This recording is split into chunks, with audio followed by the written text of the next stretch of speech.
ഇരിക്കെ.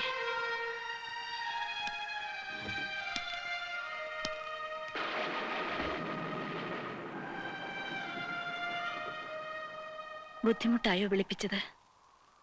എന്താ അമ്മ ഇങ്ങനെ? അല്ല, ഒരുപാട് തിരക്കുള്ള ആളല്ലേ. സോമനസാലെ നീ വരില്ലെന്നറിയായിരുന്നു. അങ്ങനെ വരുന്നൊരു ദിവസവും കാത്തുകിടന്ന ചിലപ്പോ കണ്ണടയും മുമ്പ് കാണാൻ കഴിഞ്ഞില്ലെന്ന് വരും. അതാ ഞാൻ ആളെ വിട്ടത്. മരുന്നൊക്കെ? മരുന്നിനും മന്ത്രത്തിനും ഒക്കെ അമരത്വം തരാൻ കഴിയോ? ഇത്തിരി ദിവസം നീട്ടിക്കിട്ടും. ജീവിക്കണമെന്ന് മോഹമില്ലാത്തോണ്ട് ഞാനതൊക്കെ നിർത്തി. ഗുണദോഷിക്കല്ല, അതുകൊണ്ട് കാര്യമില്ലെന്നറിയാം. ഒരപേക്ഷയുണ്ട്, അത് കേൾക്കണം. നിന്റെ ഈ കുത്തഴിഞ്ഞ ജീവിതവും താന്തോന്നിത്തരവും കൊണ്ട് കളങ്കപ്പെടുന്നൊരു പേരുണ്ട്. മംഗലശ്ശേരി മാധവ മേനോൻ എന്നൊരു മനുഷ്യന്റെ. ജീവിച്ചിരുന്ന കാലം അത്രയും ആർക്കും ഒരു കുറ്റവും ആരോപിക്കാൻ കഴിയാത്ത, ആരുടെ മുന്നിലും തലകുനിക്കേണ്ടി വന്നിട്ടില്ലാത്ത ആ മനുഷ്യന്റെ പേര് നീ കാരണം ചീത്തയാകേണ്ടി വരുന്നത് എനിക്ക് സഹിക്കാനാവില്ല. മനഃപൂർവ്വം അച്ഛന്റെ പേര് ചീത്തയാക്കാൻ വേണ്ടി ഞാനൊന്നും ചെയ്യുന്നില്ല. മനഃപൂർവമോ അല്ലയോ, ആ മേൽവിലാസത്തിലല്ലേ നിന്നെ ആളുകൾ കാണുന്നത്. എനിക്കെന്താ ചെയ്യാൻ കഴിയാ? നിനക്ക് കഴിയണം സ്വയം മാറാൻ. അതല്ലെങ്കിൽ നീ സത്യം അറിയണം. അതിനാണ് ഞാൻ നിന്നെ വിളിപ്പിച്ചത്. സത്യം? അതെ, സത്യം. നീ അദ്ദേഹത്തിന്റെ മകനല്ല എന്നുള്ള സത്യം. എന്താണ് അമ്മ പറയുന്നത്? അമ്മ പറയുന്നത് ആരാണോ അതാണ് മക്കൾക്ക് അച്ഛൻ. നിന്റെ അച്ഛനല്ല അദ്ദേഹം. ഒച്ച വയ്ക്കണ്ട, ശാന്തനായി കേട്ടോളൂ. വീട്ടുകാരുടെ നിർബന്ധത്തിന് വഴങ്ങി അദ്ദേഹത്തെ വിവാഹം ചെയ്യുമ്പോ എന്റെ വയറ്റിൽ നിനക്ക് 2 മാസത്തെ വളർച്ചയുണ്ടായിരുന്നു. എല്ലാം ഞാൻ തുറന്നു പറഞ്ഞു. ആദ്യത്തെ രാത്രിയിൽ പടിയിറക്കുമെന്ന് കരുതി തന്നെയാണ്, അതാഗ്രഹിച്ചു തന്നെയാണ്. പക്ഷേ എല്ലാം ആ നിമിഷം തൊട്ട് മറന്നേക്കാൻ അദ്ദേഹം പറഞ്ഞു. നീ പിറന്നപ്പോൾ അത് സ്വന്തം കുഞ്ഞായിട്ട് അദ്ദേഹം കരുതി. എന്നെയും അങ്ങനെ വിശ്വസിപ്പിക്കാൻ ശ്രമിച്ചു. കൂടെ കഴിഞ്ഞ 26 വർഷവും അദ്ദേഹത്തിന്റെ ശ്രമം അതിനുവേണ്ടി തന്നെയായിരുന്നു.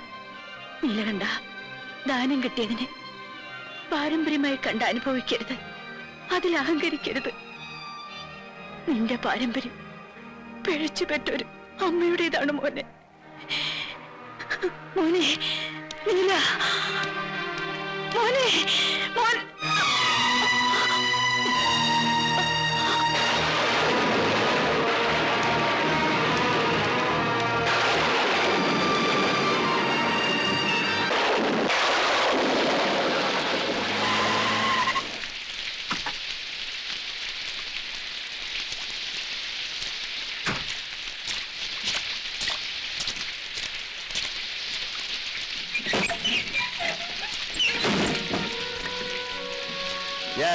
ഞാനൊരു പിഴപ്പ് പറ്റവനാണല്ലേ? തന്തയില്ലാത്തവൻ. കോവിലകത്തെ തമ്പുരാട്ടിക്കുട്ടിക്ക് വിവാഹത്തിന് മുമ്പ് പറ്റിയ നാണം കെട്ട തെറ്റ് ഭ്രൂണഹത്യ തീർക്കാമായിരുന്നില്ലേ? അല്ലെങ്കിൽ പിറന്ന് വീണപ്പോ കഴുത്ത് ഞെരിച്ച് കൊല്ലാമായിരുന്നില്ലേ? നദിയിൽ ഒഴുക്കുകയോ തീവണ്ടിപ്പാളത്തിൽ ഉപേക്ഷിക്കാമായിരുന്നില്ലേ? എന്തുകൊണ്ട് ചെയ്തില്ല? മഹാമനസ്കത, മനുഷ്യത്വം. ഭിക്ഷ കിട്ടിയതാണെന്നറിയാത്ത പൈതൃകത്തിന്റെ പേരിൽ അഹങ്കരിച്ച ഞാൻ വിഡ്ഢിയായി. ദാനം കൊടുത്തു മാത്രം ശീലിച്ചവന് ഈ ജന്മം പോലും ഒരാളിന്റെ ദയായിരുന്നു എന്നറിയുമ്പോ ഇതെന്റെ മരണമാണ്. മംഗലശ്ശേരി നീലകണ്ഠന്റെ മരണം. ആവശ്യത്തിനും അനാവശ്യത്തിനും ഞാൻ എടുത്തു പറഞ്ഞൊരു പേര്, എന്റെ അച്ഛന്റെ പേര്, എന്റെ നാവിന്റെ തുമ്പിലിരുന്ന് പൊള്ളുകയാണ്.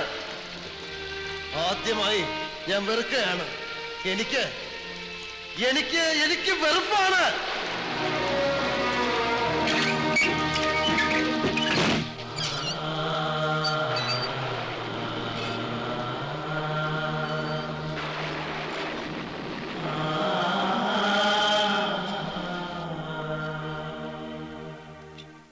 ഇതെന്താ പറ്റിയേ? എന്തെങ്കിലും ഒന്ന് പറഞ്ഞില്ല. എന്നെ ഒന്ന് വഴക്ക് പറയെങ്കിലും ചെയ്യേ. ആരാ അത്? ഓഹോ, അതാ അപ്പൊ നന്നായത്. എന്ത് പറ്റി നീല? താൻ ചോദിച്ചതിന് ഉത്തരം പറയും. ആരാ അത്? ഇതെന്താ എന്റെ നീല? അച്ഛന്റെ പടം നോക്കിയിട്ട് ആരാണ് ചോദിച്ച? അച്ഛൻ. അമ്മ മക്കളോട് ആരെ ചൂണ്ടി അച്ഛനെന്ന് പറയുന്നോ അവരാണ് മക്കൾക്ക് അച്ഛൻ. അപ്പൊ ആരല്ലെന്ന് പറയുമ്പോ ആരാണെന്ന് പറയാൻ അമ്മയ്ക്ക് കഴിയണം. എനിക്കത് അറിയണം, അറിഞ്ഞേ പറ്റൂ. എന്താ നീല അത്? എന്താ പറയണേന്ന് ഓർമ്മയുണ്ടോ? അതെ വാര്യരെ, ഞാൻ പിഴച്ചു പറ്റാനാ. പുറം ലോകത്തിന്റെ മുന്നിൽ എന്റെ അമ്മയുടെ മാനം കാത്ത വലിയ മനുഷ്യനെ കണ്ടില്ലേ? പോവാ, പറഞ്ഞു നിർത്തിയിടത്ത് നിന്ന് ബാക്കി കൂടി കേൾക്കണം. അമ്മയുടെ വായിൽ നിന്നറിയണം ആരാണ്. ദിവ്യഗർഭം സമ്മാനിച്ച മഹാത്മാവ് ആരെന്നറിയണം. ജീവിച്ചിരിപ്പുണ്ടെങ്കിൽ ചെന്ന് കാണണം. അല്ല, മരിച്ചു പോയെങ്കിൽ തർപ്പണം നടത്തണം.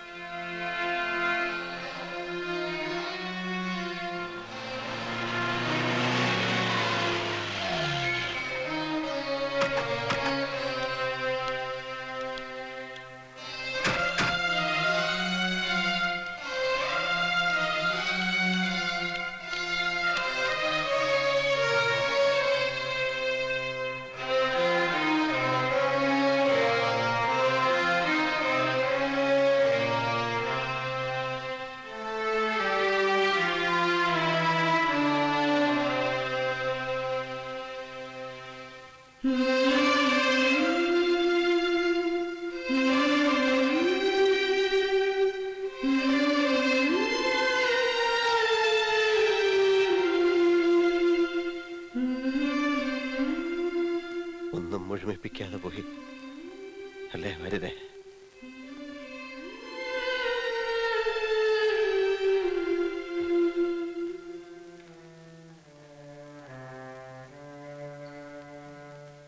വെളുപ്പിന് ഒരു 4 മണിയോട് അടുപ്പിച്ചായിരിക്കും വേദന വന്നത്. കടിച്ചമർത്തി കിടന്നു എന്നാ തോന്നുന്നത്. കയ്യെത്താവുന്നിടത്ത് വെച്ചിരുന്ന വേദനയുടെ ഗുളിക തൊട്ടിട്ടില്ല. മരിക്കാൻ തീരുമാനിച്ചതുപോലെ. അല്ല, നീലകണ്ഠൻ ഇങ്ങനെ നിന്നാലോ? പോയി കുളിച്ചിട്ട് വരിക. ചടങ്ങുകൾ തുടങ്ങാൻ നേരായി. പോന്നേരെ ഓപ്പോൾക്ക് കൊള്ളി വെക്കണ ഏട്ടന്റെ മകൻ ഹരീഷ്ണ, മനസ്സിലായോ? അല്ല തമ്പുര, മോനുള്ളപ്പോ പറയണ അങ്ങനെ മനസ്സിലാക്ക. അല്ല, ഈ കാര്യത്തിൽ വാശി പിടിക്കരുത്. ഒരു മകന്റെ അവകാശം ഇത്. മകനോ? ഞങ്ങൾ അങ്ങനെ കൂട്ടിയിട്ടില്ലെങ്കിലോ? വല്യമ്പരാൻ പറയണം, നീലാണ്ടനുള്ളപ്പോ മാറ്റി നിർത്തി കർമ്മം നടത്തണത്. തന്നെ ഇപ്പൊ ഉപദേശം തരാൻ ആരും ക്ഷണിച്ചിട്ടില്ല. മുടിക്കാൻ പറഞ്ഞ സന്തതിയെ കുറിച്ച് ഓർത്ത് നെഞ്ചു പൊട്ടിയാ ആ പാവം മരിച്ചത്. അവൻ കൊള്ളി വെച്ച് അശുദ്ധമാക്കിയ അതിന് പരലോകത്തും മോശം കിട്ടില്ല. വരേ വരൂ.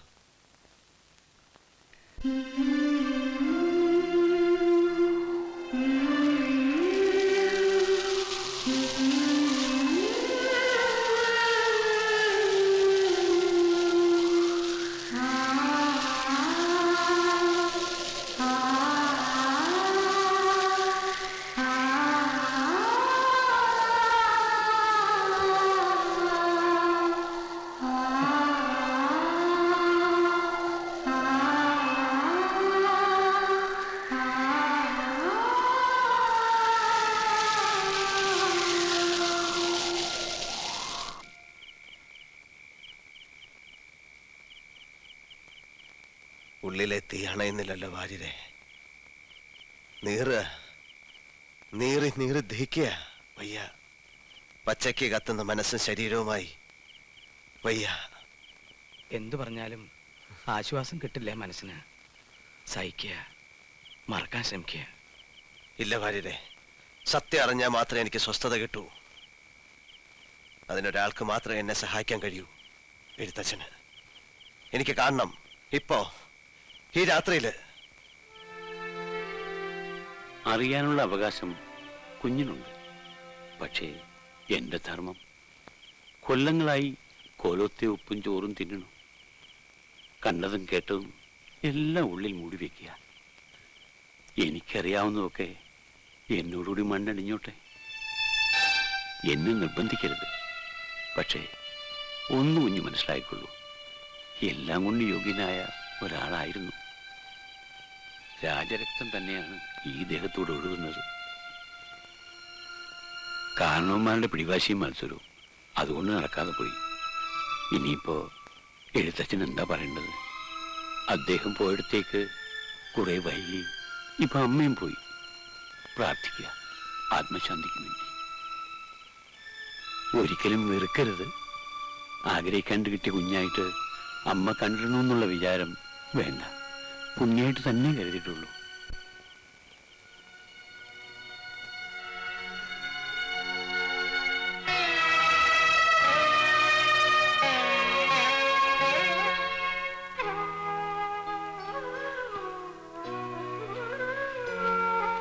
Mm-hmm.